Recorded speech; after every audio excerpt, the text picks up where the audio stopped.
Good afternoon. On behalf of the members of the York County Historical Committee and the Board of Supervisors, I welcome you to our annual Veterans Day ceremony. I think that today it's especially meaningful. We've got the Christmas of November out there, and we can appreciate the sacrifice that veterans made overseas.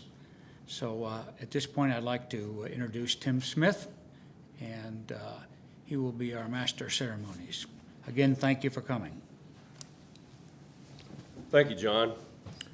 We've always tried to center our Veterans Day program on our local veterans and on stories and letters that men and women wrote home during the time period. And the first story is a group of men in the First World War. The first drafts in August and September of 1917 were to what they called the National Army, which were the divisions, the 80th, 79th Division. And these men were usually in their early 20s. They weren't the younger guys you would think of as being drafted.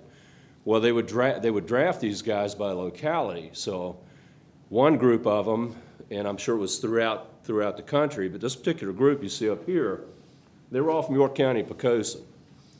And they all were sent to Camp Lee and eventually to France. So this group of men, when they were sent home on leave before they went to France from Camp Lee, they went over to what we know as the Naval Weapons Station, but at the time it was called the Naval Mining Depot. And of course, the naval facilities got Marine guards. So one of the fellas in that group parked his Model T right in the entrance to the gate, and you'll see the entrance later on in the slide presentation, blocked the gate. So the Marine walked over to him and he said, you have to move that vehicle. You can't leave it parked there. You're blocking the gate. And the guy he said, all right, chum. He said, I'll move it there in a minute. And he went back to talking to the other guys. And he walked over, the Marine walked over a second time. He said, you have to move the vehicle. You can't leave it there blocking the gate. He said, yeah, we'll get it moved there in a minute. Don't worry about it, buddy. Third time, the Marine guard went over and said, you've got to move it. He said, either move it or I'm going to put you under arrest, put you in a brig. So the guy turned around. He was from Poquoson. And he said, listen here. He said, I ain't afraid of you and the whole damn Marine Corps. His buddy looked at him from York County and he said, I'm right behind you there, chum. He said, but I think we're biting off a big chew. So these are the stories of the guys. You know, they're young, they're our youth, and as many of you are veterans. How many of you are veterans? Raise your hand. You know, you go off and you've got the hard part of the times, and you also have the other parts. And some of the stories we're going to tell are from the other times. At this time, we'd like to welcome VFW Post 824 and have them post the colors. And York High Naval Junior Reserve Officers Training Corps will be posting the service flags. If everyone would stand.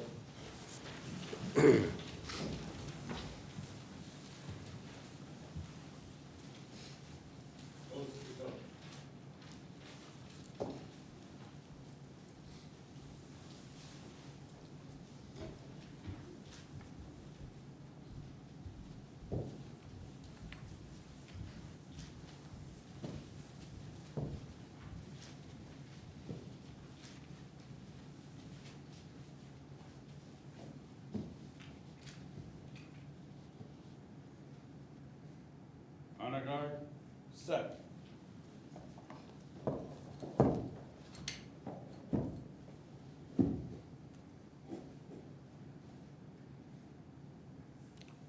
Please join me in saying the Pledge of Allegiance.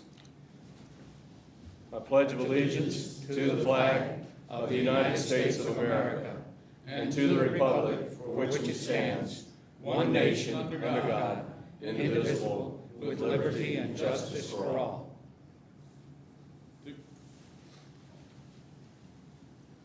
Set.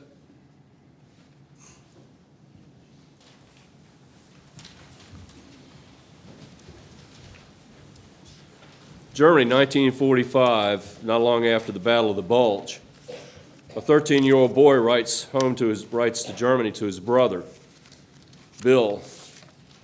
And any of us that, all of us have been 13 at some point would probably identify with his letter.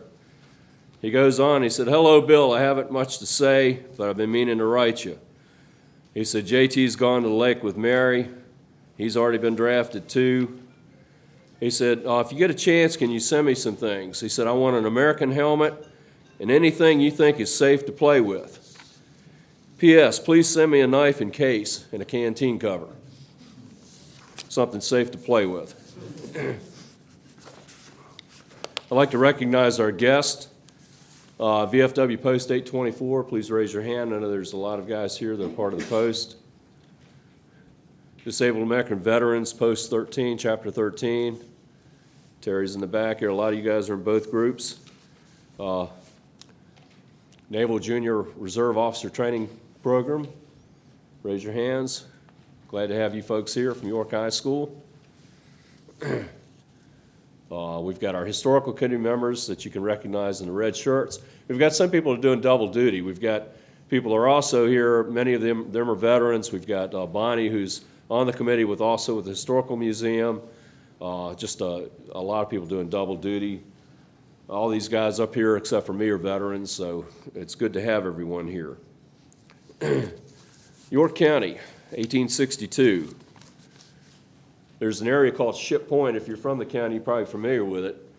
There was a large battery of guns set up down there, posted 10 guns the Confederates had placed there. And they abandoned the guns and pulled back to Yorktown. The 1st New York Cavalry, known as Lincoln's Own, ride down to check on the gun emplacements to find out they've been abandoned. They encounter one of the local York County citizens, and apparently a very large woman they nicknamed Miss Heavysides. And they start talking to her, and they said, where are all the Confederates gone? She said, well, they're going back to Yorktown. They said, well, we're going to take Yorktown. She said, I don't know what you want with it. Ain't nothing there. At the time, Yorktown was a pretty dilapidated, if you've seen photographs of that period, it's a pretty dilapidated place. It was no longer a major port. So it ain't nothing there. Y'all can have it, basically. I don't know why they want it. We'll do a little slide presentation about some of our veterans, and with our focus in York County being on the First and Second World War, almost all the photographs are First and Second World War images or something to do with the county from that time period. As we said, this group of men, and you'll see individual portraits of some of them, went there, and they were all in the same company. They weren't not just in the same division, they were all posted in Company G in the same company. So they deploy together, they come back together, except for one of them, which I'll show you later on. And that one is in this picture. One fellow dies the day before Armistice Day, November 10th of 1918. This is the Lee Hall Train Depot. This is First World War era, but most of the men that went to the camps that left from this area in the First and Second World War went through the Lee Hall Train Depot. They returned home through that depot if they were put on leave before they deployed. And if you don't know anything about it, Camp Patrick Henry, where we know it now as Newport News Williamsburg International Airport, but many of us know it as Patrick Henry Airport, was one of the major debarkation areas for the Second World War. So something like 1.4 million troops went through that area during the war, including many of the locals.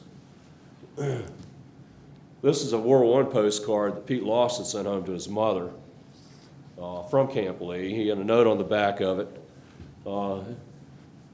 talking about he'd gotten there. He'd only been at Camp Lee for 2 days, but he said, "Dear sis, things is a lot better today than there was yesterday. Plenty to eat and nothing to do, Pete." This is Albert Ensley. Albert lived in Paradise Point Road. He was born in Pocosin, but lived most of his life in here in York County. Albert went into the Navy, and I knew him when I was growing up, but I didn't know what he did. I never knew really what he did, even though I knew the family. He ended up working for NACA that became NASA, and he was one of the designers of the arm that reaches out of space shuttles. So he was one of the guys that did that, but and that was with just a high school education, I think. But Albert, toward the end of the war, his father dies, so they decided to go send him home. This is after Okinawa. So even though we think of Okinawa being towards the end of World War II, at that time they didn't know it was at the end of World War II. They just figured they had more to do.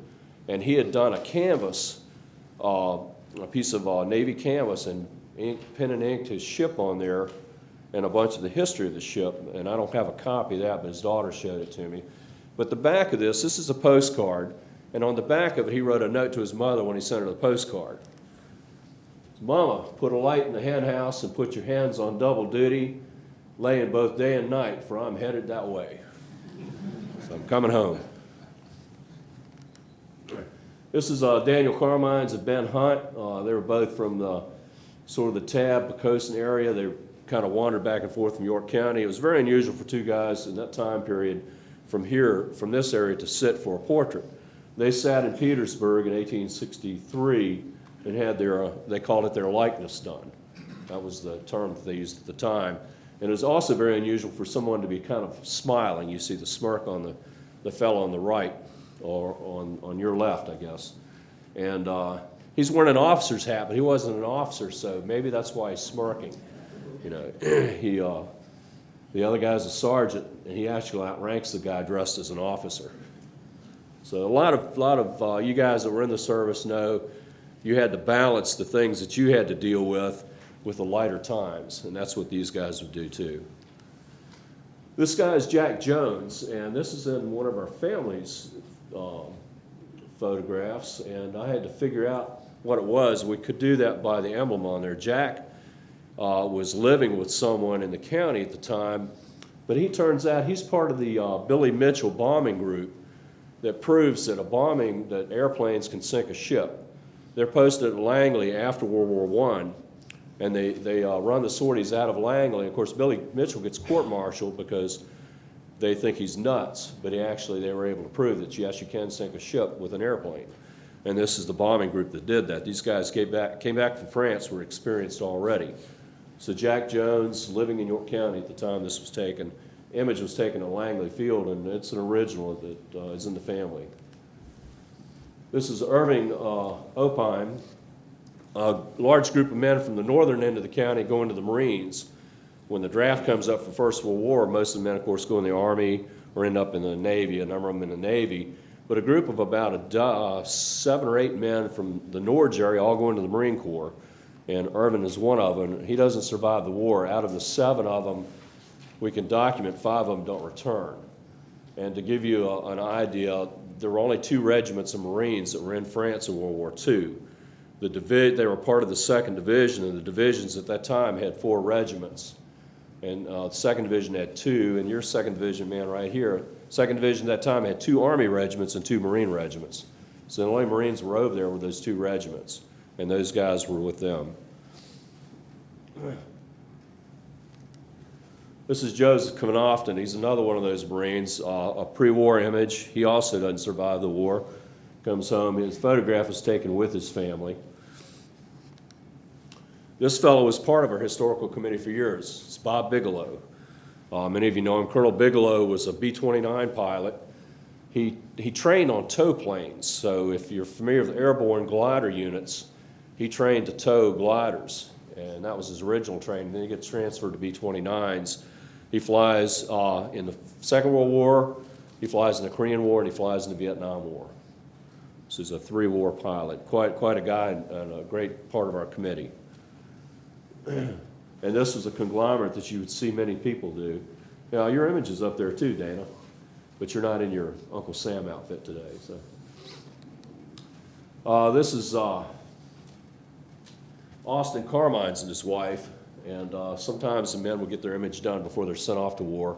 He came home from Camp Lee, and they had their image done in Newport News, and then he goes back to Camp Lee and gets deployed. This is Ashley Smith. He lived off of Showalter Road for many years. He gets drafted, and he and both of his cousins end up at Camp Perry. They get ready to deploy him, and the commandant at the base realizes Ashley knows how to work on air refrigeration units, and he wants to keep the refrigerators at the headquarters running. So Ashley never deploys. He gets assigned to headquarters to keep refrigerators running. So that's probably why he's smiling in this photograph. This is a Library of Congress image, but it's one I found that I thought was a great image of the men seeing their ladies off before they deploy. And this is from Second World War. This is Vernon Dale Huddleston and his wife. She was a Warnick from Dare.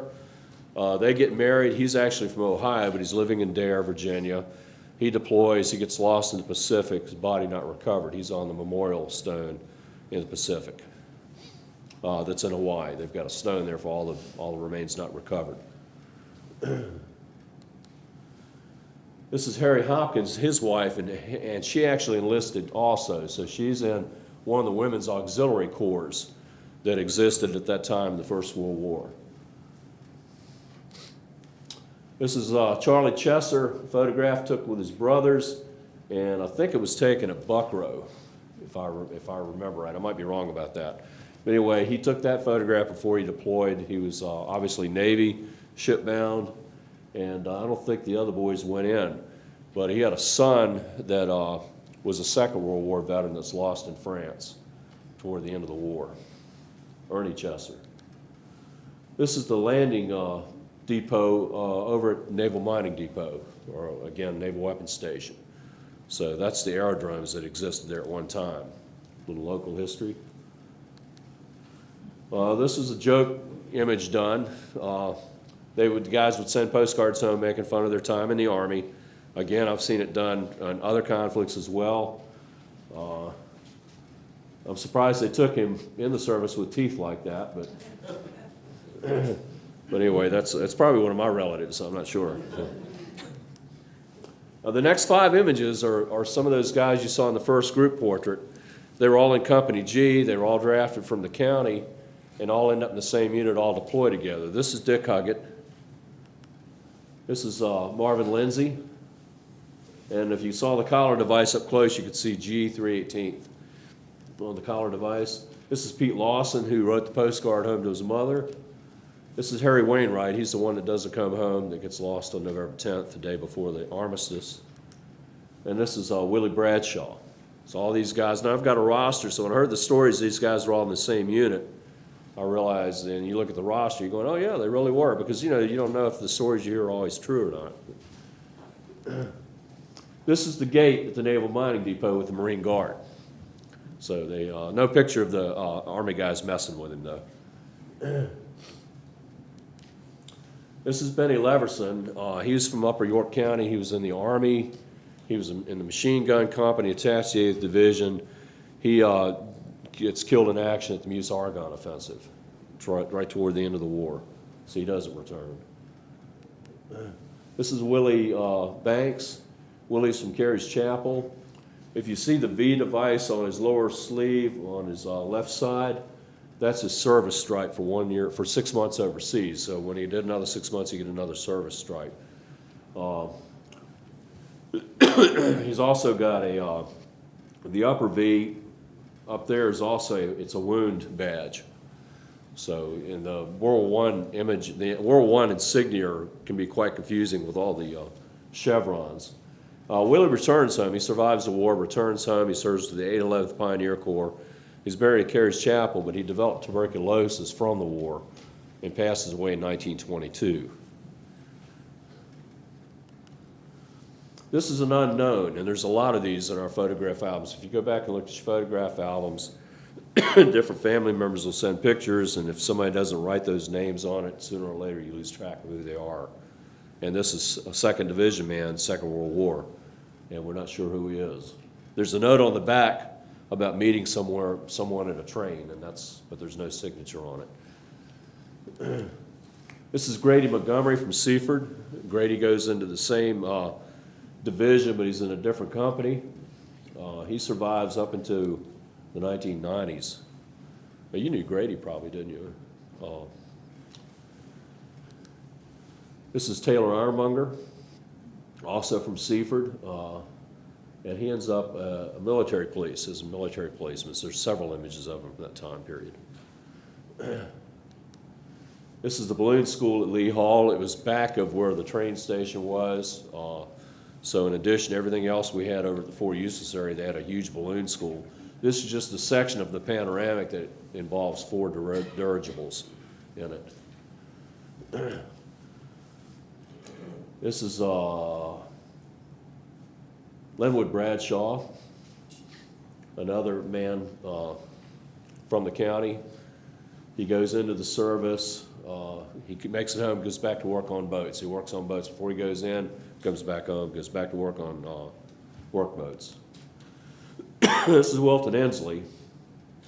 He spelled his name with an E as opposed to an I like a lot of the Insleys did. And he was the father-in-law of this fellow, who's Jimmy Sparrow from Seaford. And Jimmy, if you're from the Seaford area, everybody knows Jimmy. And this is, I went to shoot the Wilton Inslee image at Jimmy's home, and his wife brought this image out, so we photographed that too. And Jimmy's quite a guy. This is Robert Reed Holloway. He was in the Army section of the 2nd Division.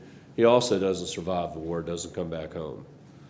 He's got kind of a mean look to him too. He's all primed for the conflict. On the left of this photograph is Aubrey Moore from Dare, Virginia. Aubrey was in the Navy. He was on a ship that carried oil and repair parts for other ships. So this is a photograph of him in the Philippines. This is Decatur Carmines. He was from the coast, and he's got, you'll see his wound stripe. You'll see his 2 service stripes for a year overseas. And if you remember, we went in 1917, so most men didn't have but 1 or 2 service stripes because we weren't in the First World War as far as the length of the war that long. He ended up getting gassed during the war, and they said he always had health problems when he came home. So that's what the wound stripe's for. This is one of the watermen that came home, went back to work on his boat. He's got 3 service stripes at the bottom, which is very unusual for that time period, so he served 18 months overseas. This is the parade of the 80th Division returning home as it marched through Richmond. So that would be a lot of the local guys coming home from France, the Victory Parade. This is another fellow from York County, Tab area. He was in the engineers, but one of his jobs was to make and place a cross as they did field burials for the troops that were lost in action. These became the permanent cemeteries that we see photographs of now. There's Aubrey Moore again. And this is another unidentified sailor, Second World War. Again, we've got a note on the back of it. We don't know who it is. But if you got a chance, if you've got old family images, even if they're not military, get them documented so somewhere down the line somebody will know who they are. We appreciate y'all being here. We thank all of our veterans. I'd like to thank everyone who let me use their images for the presentation. Thanks.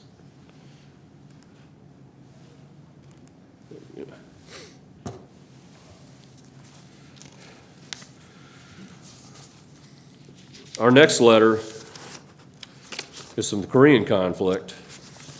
And a guy writes home from the 45th Division, 1951. My dearest Rosalie, we're almost there now. Another day or so, so they're on a ship headed to Korea. He hadn't gotten there yet. Another day or so, we're about to get off this tub. The sooner we get off this, the better, too. I've been having all kinds of classes, PT, 3 inspections a day. That's enough to drive a guy batty. So far, the food's been lousy. We got scrambled eggs for breakfast every morning. Then to top it off, they're green instead of yellow, so they're not too good. Anybody else have green eggs? Must be a thing in the service. At this time, we'd like to recognize our veterans. We'll have, when the music starts, we'd like all the veterans to come forward to be recognized.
Navy. Yeah.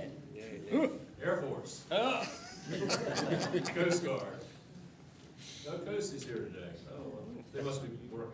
Thank you, gentlemen and ladies. And thank you.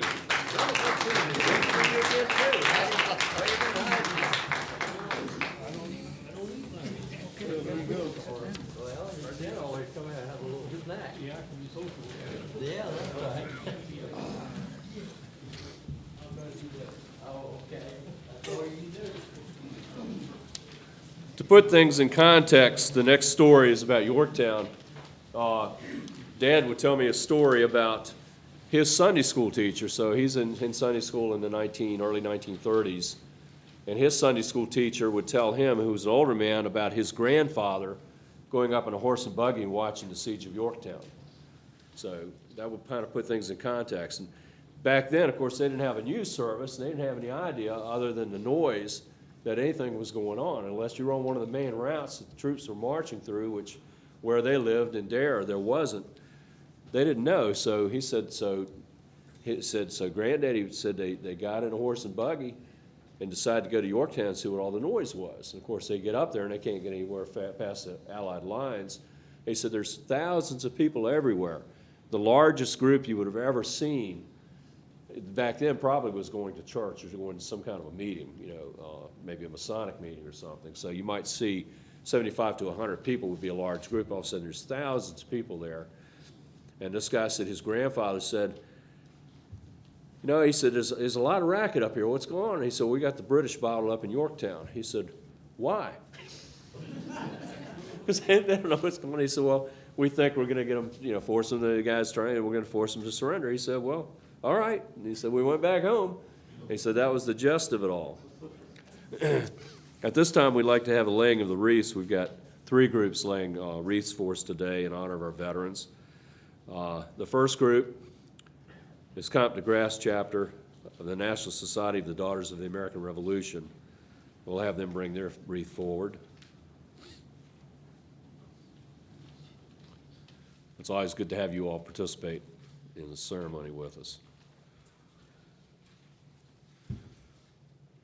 And if you didn't know, they run the Customs House down here, so anytime you get in to visit the Customs House, you should do that. Our next group is the Disabled American Veterans, Chapter 13. They come and place a wreath every year. You probably see their flyers where they take donations of items to raise money to support veterans. It's an excellent organization, and their headquarters for this chapter is on Route 17 on the left as you're going into Newport News.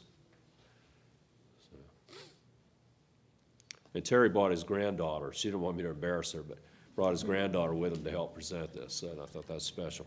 So. We had another granddaughter handing out programs back over here, Bob's granddaughter. So getting the young people to participate in the ceremonies, I think, is outstanding. We've got another wreath being placed by the Morehouse Society, Children of the American Revolution.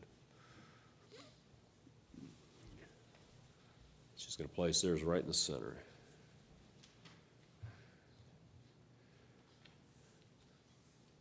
If everyone would stand now, we'd like to salute. We'll play taps.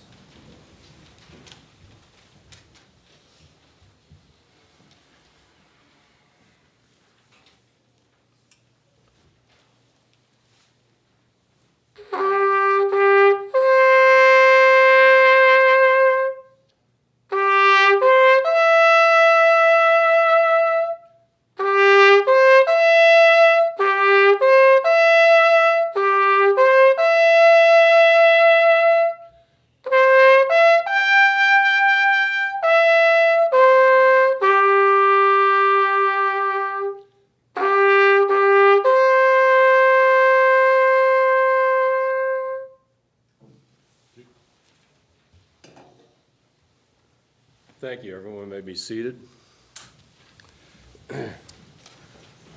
Our next letter is from Vietnam, 1968. Guy writes, Private Paul O'Connell writes, 5th Marines, 1st Division. Do you think you could send me a package of goodies, as I really starve over here? I like some Oreos, vanilla wafers, Fritos, malted milk balls, reading materials, and an old pair of drumsticks. Plus anything else you can think of, something I might like, all right? Oh, one more thing, funny books. I'm serious.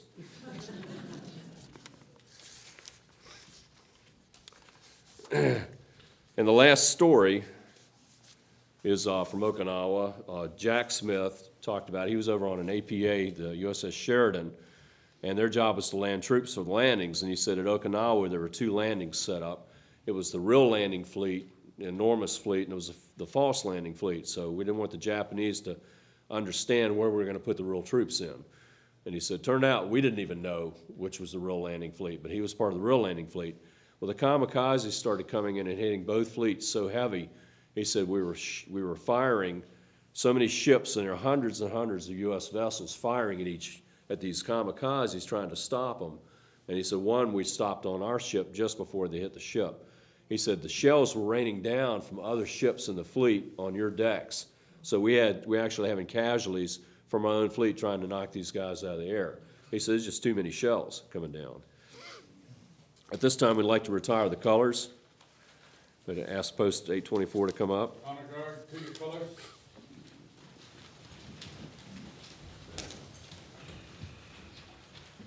Honor guard, full.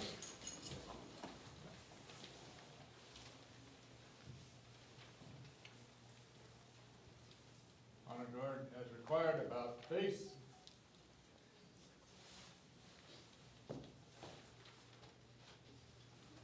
Forward, march.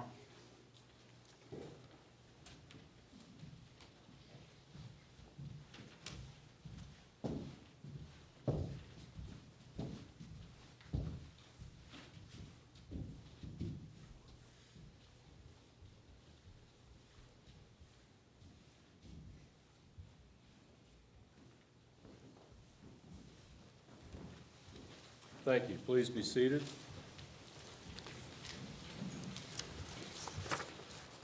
The last letter was written by Bill Crockett from Italy in 1944, and it was sent as what they called V-mail, or victory mail. It was always censored, so the mail would come over, and censor would go through and mark out things that you couldn't say. And he says, "Dear family, I've been intending on writing you a few lines sometime now. We're off of Italy. It's May of 1944. So I'm making out all right, and I've seen such beautiful places as I've ever seen since I left the States, and I guess I'll see some more different places before I get home, but I really think I've seen enough different places. I just want to see Seaford." And somebody else, some of you in Seaford may have known Bill Crockett, so. Our closing prayer, before I say that, we'd like to announce a couple of things. Number one, outside in the foyer, you've got flyers for a NASA NACA program both tomorrow and on Monday. One, the museum is presenting Monday, is that correct, at 10:30. And at 3 o'clock tomorrow is a program being presented on Langley NASA by Mark Erickson, Tamara Dietrich, and Mike Holtzclaw. I believe it's the 3 people. But anyway, there's flyers out there for both presentations. They'll be excellent presentations.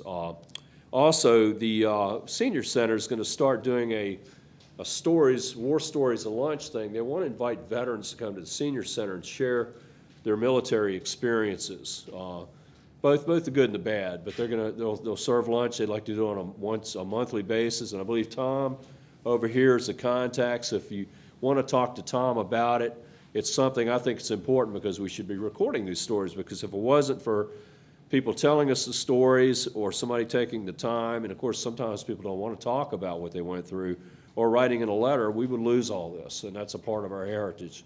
It's a part of who we are. I'd like to close with a prayer by Franklin Roosevelt. It's an excerpt from his D-Day prayer, June 6, 1944. "For these men are lately drawn from the ways of peace." He's talking about our citizen army. "They fight not for the lust of conquest. They fight to end conquest. They fight to liberate. They fight to let justice arise and tolerance and good among all thy people. They yearn but for the end of battle, for the return to the haven of home. Some will never return. Embrace these, Father, and receive them. thy heroic servants into thy kingdom. Franklin Delano Roosevelt. We'd like to thank everyone for coming out. We'd like to thank the groups that participated with us. VFW Post 824, Disabled American Veterans, Chapter 13, the Compton Grass Chapter, I messed that one up, Compton Grass Chapter, Daughters of the American Revolution, the Morehouse Society, Children of the American Revolution, the Naval Junior Reserve Officer Training Corps from York High School, and Robert Johnson, and the historical community for helping us put all this on. And then especially Rick Smithhurst, the guy you never see that's doing so much behind the scenes. Randy in the back that was running our audio visual stuff for us. We're lucky to have such good servants of the county. So, While we're thanking people, Tim, I want to thank you. Tim is a tireless worker for the, pardon me, for the Historical Committee and in the community. I learned as I read a little bit of his history, he's also an accomplished actor, he's a reenactor, and by the way, he still has a full-time job. But Tim has shepherded the Veterans Day program for a number of years and does a terrific job of it. And I want to thank you on behalf of the committee, Tim. thank you, John. Appreciate that. I'd like to add one other note, one other invitation. Here in the county, down on Hampton, Old Hampton, York Highway, the Fleet Reserve is having a birthday party to celebrate the birthday of the various services at 5 o'clock. You don't have to be a member. All you got to do is come to the door and say, "I'm here for the party," and we'll let you in. We're gonna have some cake and ice cream, and at my age, I like cake and ice cream. They tell me they'll serve that at the home when I get there. I don't know, but we'd like to invite you up there. Thank you very much. There's also a display downstairs from the Civil Air Patrol Dick Lusk has down there, so take a minute, stop and look at that. It's an excellent display in the work that they do. And by the way, the only acting I do is when my wife asks me to do something, and I act like I don't know what she's talking about. So, thanks for coming out. Y'all take care.